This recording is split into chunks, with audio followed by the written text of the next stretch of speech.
Hello students, let's start our first topic, that is electric current.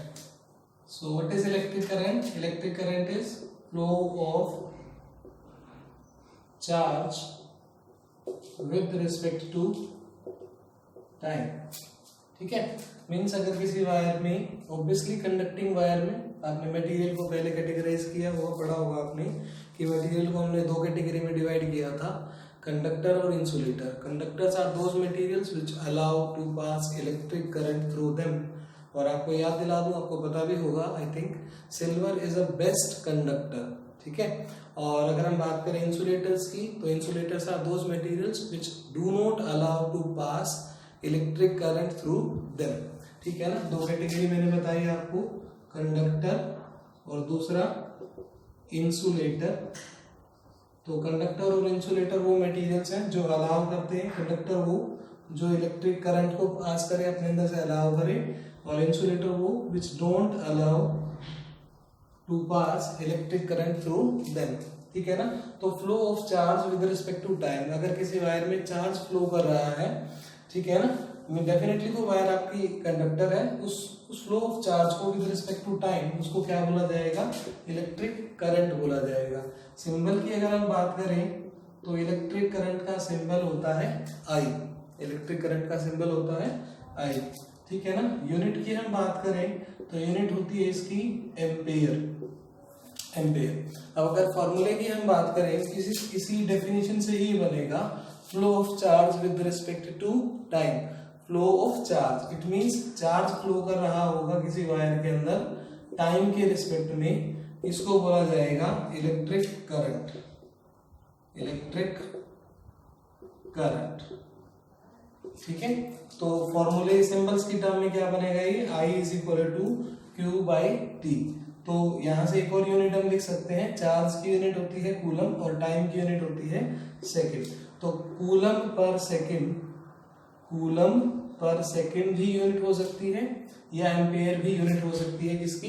Electric current की. तो मैं एक बार repeat कर रहा हूं, इलेक्ट्रिक करंट क्या है बेटा? Rate of flow of charge. It's rate of flow of charge with respect to time. Symbol रहेगा इसका आई. कंडक्टर और इंसुलेटर आपने पढ़ा हुआ है पहले, दो अलग अलग मटेरियल्स होते हैं. जैसे यहाँ पर अगर मैं बात करूं तो सिल्वर, कॉपर, ये सब कंडक्टर में आएंगे. यहाँ पर हम बात करें तो आपका एग्जांपल रहेगा वुड, प्लास्टिक, रबर, ये सब क्या है? इंसुलेटर्स है. तो जो मटेरियल इलेक्ट्रिक करंट को पास कराता है, डेफिनेटली अब यहाँ से थोड़ा सा आप इसमें और ऐड कर दीजिए, जो मटेरियल अपने अंदर से चार्ज पार्टिकल को फ्लो होने देता है. अब एडवांस हो जाओ थोड़ी सी, जो मटेरियल अपने अंदर से चार्ज पार्टिकल को फ्लो होने देता है वो कंडक्टर, और जो अपने अंदर से चार्ज पार्टिकल को फ्लो नहीं होने देता है वो इंसुलेटर. ठीक है, तो सिंबल रहेगा इसका आई, यूनिट होती है एम्पेयर, और इलेक्ट्रिक करंट जो है वो फॉर्मूला क्या बना इस डेफिनेशन से? Rate of flow of charge with respect to time. तो मैथमेटिकली हमने फॉर्मूला बनाया I is equal to Q by T. Unit एक और बना ली हमने यहाँ से, क्योंकि चार्ज की यूनिट होती है कूलम और टाइम की यूनिट होती है सेकंड. तो ये बन गया कूलम पर सेकंड. ठीक है, अब मैं एक चीज और बताता हूँ आपको. हमें पता है कि जितने भी मटेरियल्स हैं वो सब के सब एटम से मिलकर बने हैं. एटम के अंदर क्या होता है? प्रोटॉन, न्यूट्रॉन और इलेक्ट्रॉन होता है. तो प्रोटॉन पॉजिटिव रहेगा, पॉजिटिव होता है. न्यूट्रॉन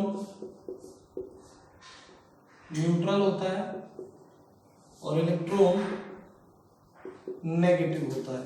और प्रोटॉन के ऊपर चार्ज होता है 1.6 इंटू 10⁻⁻19 कूलम. इलेक्ट्रॉन के ऊपर चार्ज होता है -1.6 इंटू 10⁻⁻19 कूलम. ठीक है, और किसी भी वायर के अंदर अगर आपको इलेक्ट्रिक करंट मिल रहा है तो वो सिर्फ और सिर्फ किसकी वजह से होगा? इलेक्ट्रॉन के फ्लो की वजह से होगा. यानी कौन सा चार्ज पार्टिकल फ्लो करेगा?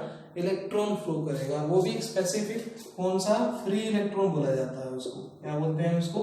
Free electron. फ्री इलेक्ट्रॉन वो होता है, मैं थोड़ा सा आपको डिटेल बता देता हूँ, ये ऐसे क्लासेस में आएगा आपका. फ्री इलेक्ट्रॉन वो होंगे बेटा जो किसी भी एटम के अंदर आउटर मोस्ट शेल में हो, जो बाहर निकलना, जैसे मान लीजिए ये कोई न्यूक्लियस है कि शेल आपका पढ़ोगे अभी 10th क्लास में, L shell, M shell, N shell, इस तरह से जो बिल्कुल बाहर हो इलेक्ट्रॉन, आउटर मोस्ट शेल में हो, या ये कह सकते हैं साधारण भाषा में जो इलेक्ट्रॉन न्यूक्लियस की अप्रोच से थोड़ा सा बाहर हो, या जिस इलेक्ट्रॉन को न्यूक्लियस के अट्रैक्शन फोर्स से निकाल पाना आसान हो, वो इलेक्ट्रॉन फ्री टू मूव होगा, फ्री टू रोटेट होगा, या आप ये कह सकते हैं फ्री टू मूव होगा, ठीक है ना। तो वो इलेक्ट्रॉन जो फ्री टू मूव है उसको हम बोलेंगे फ्री इलेक्ट्रॉन, और वही फ्री इलेक्ट्रॉन ही फ्लो करता है। कौन सा चार्ज फ्लो करेगा? इलेक्ट्रॉन, यानी कि नेगेटिव चार्ज फ्लो करेगा, और उसके फ्लो से ही हमें क्या मिलेगा? Electric current. तो मैं एक बार फिर से सब चीजें बता रहा हूँ। इलेक्ट्रिक करंट क्या है आपका? Rate of flow of charge with respect to time. कौन सा चार्ज फ्लो करेगा? नेगेटिव चार्ज फ्लो करेगा, ठीक है ना। कौन कौन से चार्ज होते हैं हमारे पास? दो तरह के हैं, पॉजिटिव चार्ज और नेगेटिव चार्ज। दोनों का मैग्नीट्यूड सेम होता है, पर एक पॉजिटिव होता है और दूसरा नेगेटिव होता है। फॉर्मूला मैंने बताया आपको, I is equal to Q by T, ठीक है। I is equal to Q by T. I ये से I करंट का सिंबल है, Q चार्ज का और T टाइम का। तो एक यूनिट बन गई इसकी एम्पेयर, और दूसरी यूनिट बन गई आपकी कूलम सेकेंड इनवर्स। दूसरी यूनिट बन गई कूलम सेकेंड इनवर्स, ठीक है। यहां से आप एक और डेफिनेशन दे सकते हैं। क्वेश्चन आ सकता है कि 1 एम्पेयर को डिफाइन करो। डिफाइन 1 एम्पेयर, ये आपसे पूछ सकता है 1 एम्पेयर को डिफाइन करो। तो कैसे डिफाइन करोगे? इस डेफिनेशन से डिफाइन कर दीजिए। 1 एम्पेयर क्या होगा बेटा? 1 कूलम बाय 1 सेकेंड, यानी जब किसी वायर में 1 कूलम चार्ज फ्लो हो रहा हो और वहां पर हमें एक कूलम चार्ज फ्लो हो रहा हो 1 सेकंड के लिए, तो उस वक्त जो हमें करंट मिलेगा उसको बोलेंगे 1 ampere. Means when 1 coulomb charge is flow in a wire for 1 second, then we get a current of 1 ampere, ठीक है। जब किसी वायर में हम वहां पर 1 कूलम चार्ज फ्लो हो रहा है, कितने टाइम के लिए? 1 सेकंड के लिए, तो वहां पर जो हमें करंट मिलेगा वो कितना होगा? 1 एम्पियर होगा। अब लास्ट टॉपिक मैं आपको बता रहा हूं, टाइप्स ऑफ करंट, ठीक है। देखो आपने देखा होगा बहुत सारे डिवाइसेस हैं आपके आसपास जो इलेक्ट्रिसिटी पर बेस्ड है, बिजली पर बेस्ड है, पर उनमें कुछ कॉमन होता है। एक कॉमन चीज क्या रहेगी? कुछ डिवाइस ऐसी होंगी जो बैटरी पर बेस्ड होंगी, ठीक है ना, और कुछ डिवाइस होंगी जो बैटरी पर बेस्ड नहीं होंगी। नॉट बेस्ड ऑन बैटरी और सेल, ठीक है ना, based on battery, based on battery, ठीक है, बेस्ड ऑन बैटरी। तो जो डिवाइसेस बेस्ड ऑन बैटरी या सेल पर बेस्ड है उनको हम बोलेंगे डायरेक्ट करंट डिवाइस। क्या बोलेंगे? Direct current device. जैसे कि आपका वॉच आप कह सकते हैं, मोबाइल, ठीक है ना, मोबाइल के अंदर भी बैटरी लगी होती है। ये सब वो डिवाइसेस हैं, आप इनको इलेक्ट्रॉनिक करंट भी इसको बोल दिया जाता है। डायरेक्ट करंट का मैं यहाँ लिख देता हूँ इसको, यहाँ थोड़ा सा छोटा करके, डायरेक्ट करंट, इसको हम इलेक्ट्रॉनिक करंट भी बोल देते हैं। इलेक्ट्रॉनिक करंट, जैसे आप कभी बाजार में गए हो और आपने देखा हो रमेश इलेक्ट्रॉनिक्स या सुरेश इलेक्ट्रॉनिक्स, इसका मतलब वहां पर क्या होगा?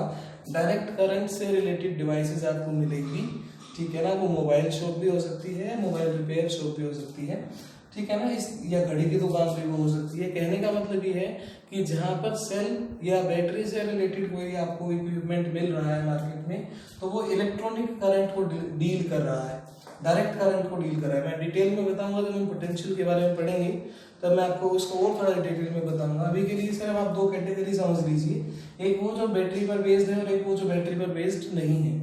जो बेस्ड है उसको बोला जाएगा इलेक्ट्रॉनिक करंट, डायरेक्ट करंट, जिसमें आपका मोबाइल या घड़ी इस तरह की डिवाइसेस आती हैं जिसमें सेल या बैटरी लगा हुआ होता है, ठीक है ना। कुछ बच्चों के दिमाग में क्वेश्चन आ रहा होगा कि सर इन्वर्टर जो है हमारा वो अल्टरनेटिंग करंट है, डायरेक्ट करंट है। थोड़ा सा एक चीज, एक टॉपिक इलेक्ट्रिक पोटेंशियल पढ़ लीजिए, फिर मैं आपको उसके बारे में भी बताऊंगा, ठीक है। तो अब नेक्स्ट है हमारा जो बैटरी पर बेस्ड नहीं है, जैसे आपका फैन, एसी, मोटर, ठीक है ना। ये इलेक्ट्रिकल करंट होता है। सुनने में लगभग एक जैसा लगता है ये, पर ये आपका इलेक्ट्रिकल करंट है और ये आपका इलेक्ट्रॉनिक करंट है। तो आज का जो फॉर्मूला हमने किया वो किया I is equal to Q by T. इससे रिलेटेड मैं एक असाइनमेंट आपको दे दूंगा, वो आप लोगों ने करना है, ठीक है। Thank you so much. एक बार रिपीट कर देता हूँ, हमने अब तक किया क्या था वैसे इस चैप्टर में करंट के बारे में पढ़ा, करंट का फॉर्मूला पढ़ाया आपको I is equal to Q by T, symbol बताया गया करंट का, सिंबल आपको बताया I, यूनिट होती है इसकी एम्पेयर या कूलम पर सेकंड। उसके बाद होता किसकी वजह से, फ्लो ऑफ चार्ज की वजह से। कौन सा चार्ज फ्लो करता है, नेगेटिव चार्ज यानी इलेक्ट्रॉन फ्लो करता है। फिर आपको टाइप्स बताई मैंने, डायरेक्ट करंट और इसका नाम है अल्टरनेटिंग करंट, डायरेक्ट करंट और अल्टरनेटिंग करंट। ये एयर कंडीशनर है, एसी नहीं, ये अल्टरनेटिंग करंट नहीं है, एयर कंडीशनर है, ठीक है। Thank you so much.